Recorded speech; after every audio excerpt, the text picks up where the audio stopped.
آج کا ترکی کتنا طاقتور ہے۔ عالم اسلام میں اگر کوئی ملک امریکی سامراج کو للکارتا ہے تو وہ ترکی ہے۔ اس کی ایک مثال حال ہی میں دیکھنے کو ملی جب ترکی نے اسرائیل کے تحت یروشلم میں امریکی سفارت خانے کی منتقلی پر اسرائیل سے سفارتی تعلقات توڑ لیے۔ ترکی کے پاس جوہری ہتھیار نہیں ہیں، لیکن پھر بھی یہ دنیا کی بڑی طاقتوں میں سے ایک ہے۔ ترک قوم کی طاقت کیا ہے اور ترکی کتنا طاقتور ہے، چلو جانتے ہیں۔ ترکی کا زمینی رقبہ پاکستان سے کم ہے۔ پانی اور آبادی کے وسائل میں ترکی آج بھی پاکستان سے پیچھے ہے۔ ان حقائق کے باوجود ترکی کا جغرافیہ اس کی بہترین طاقت ہے۔ اس کی وجہ یہ ہے کہ ترکی تو انتہائی اہم براعظموں یورپ اور ایشیا کا گیٹ وے بن چکا ہے۔ یہ جغرافیہ اس لیے اہم ہے کہ روس اور امریکہ دونوں ہی چاہتے ہیں کہ ترکی اپنے کیمپ میں رہے اور ترکی اپنی اہمیت کو خوب استعمال کرتا ہے۔ لیکن یہ جغرافیہ بھی ترکی کی کمزوری ہے، کیونکہ ایشیا سے یورپ جانے کے خواہش مند لاکھوں افراد کا سیلاب ہر سال ترکی میں آتا ہے، جو ترکی کے لیے بڑا اقتصادی چیلنج پیدا کرتا ہے۔ یورپ کو توقع ہے کہ ترکی ایسے تارکین وطن کو روکے گا، لیکن حقیقت میں ترکی کے لیے ان کو روکنا، ان کی میزبانی کرنا یا ان سب کو ملک بدل کرنا بھی ناممکن ہے۔ ترکی یورپی یونین کا رکن بننا چاہتا ہے، لیکن اس کا جغرافیہ اس کی راہ میں سب سے بڑی رکاوٹ ہے، کیونکہ یورپی یونین کے شہری بغیر ویزے کے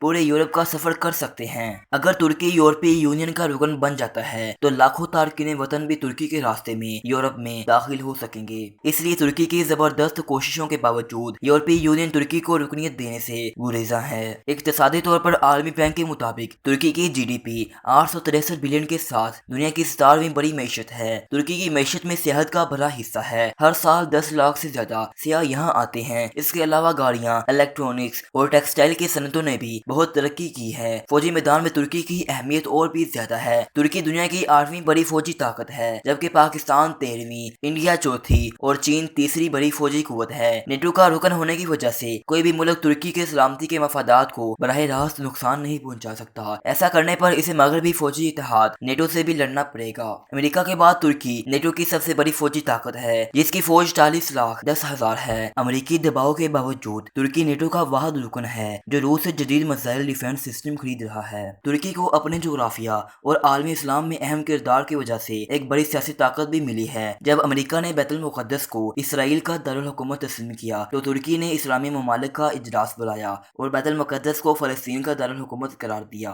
ترکی کے اس اقدام نے مسلم دنیا کے بہت سے دل جیت لیے، تاہم جدید فوج اور اقتصادی طاقت کے باوجود ترکی کو بھی تیزی سے مسائل کا سامنا ہے، جن میں سے دو بہت بڑے ہیں۔ پہلا مسئلہ یہ ہے کہ ترکی کی کرد اقلیت نے آزادی کی تحریک شروع کر دی ہے۔ ان کردوں کے پاس اب ترکی کی سرحدوں کے قریب شام اور عراق میں اپنے فوجی اڈے ہیں۔ ترکی نے شمالی شام کے علاقے پر قبضہ کر لیا ہے اور اس کی فوج عراق میں بھی داخل ہو چکی ہے۔ اس فوجی مداخلت کی وجہ سے ترکی کو شدید تنقید کا نشانہ بنایا جا رہا ہے۔ ترکی کا دوسرا بڑا مسئلہ یورپی یونین اور امریکہ کے ساتھ خراب تعلقات ہیں۔ یورپی یونین نے کرد اقلیت اور سیاسی مخالفین کے خلاف کارروائیوں پر ترکی سے شکایت کی ہے، تاہم ترکی کے امریکہ کے ساتھ اختلافات یورپی یونین سے زیادہ سنگین ہیں۔ 2016 عیسوی میں ترکی نے امریکہ میں مقیم عالم دین فتح اللہ گولن کو خونی بغاوت کی ناکام کوشش کا ذمہ دار ٹھہرایا۔ اس وقت فتح اللہ گولن امریکہ میں پناہ گزین تھے۔ ترکی کے مطالبے کے باوجود امریکہ نے فتح اللہ گولن کو ترکی کے حوالے کرنے سے انکار کر دیا۔ یہ الزام بھی سامنے آیا کہ ترکی میں امریکی ایئر بیس فوجی بغاوت میں استعمال ہوا ہے۔ ان واقعات کے ساتھ ترکی نے روس کے ساتھ تعلقات کو مضبوط کرنا شروع کر دیا۔ ان اہم مسائل کے علاوہ ترکی کو قبرص کے معاملے پر بھی اپنے پڑوسی یونان کے ساتھ تنازعات کا سامنا ہے۔ 1973 عیسوی میں ترکی نے قبرص کے کچھ حصے پر یونان سے قبضہ کر لیا، تاہم دنیا اس قبضے کو تسلیم نہیں کرتی۔ اب صورتحال یہ ہے کہ ترکی تیزی سے روس اور ایران کے قریب آ رہا ہے۔ ترکی کے پاکستان اور قطر کے ساتھ بھی بہترین تعلقات ہیں، تاہم شام، عراق، سعودی عرب اور امریکہ کے ساتھ تعلقات کافی کشیدہ ہو چکے ہیں۔ لہٰذا ترکی اپنی بہترین جغرافیائی پوزیشن، اقتصادی ترقی، نیٹو کی رکنیت اور فوجی طاقت کی وجہ سے دنیا کی بڑی طاقتوں میں سے ایک ہے۔ تاہم کردوں کی بغاوت، امریکہ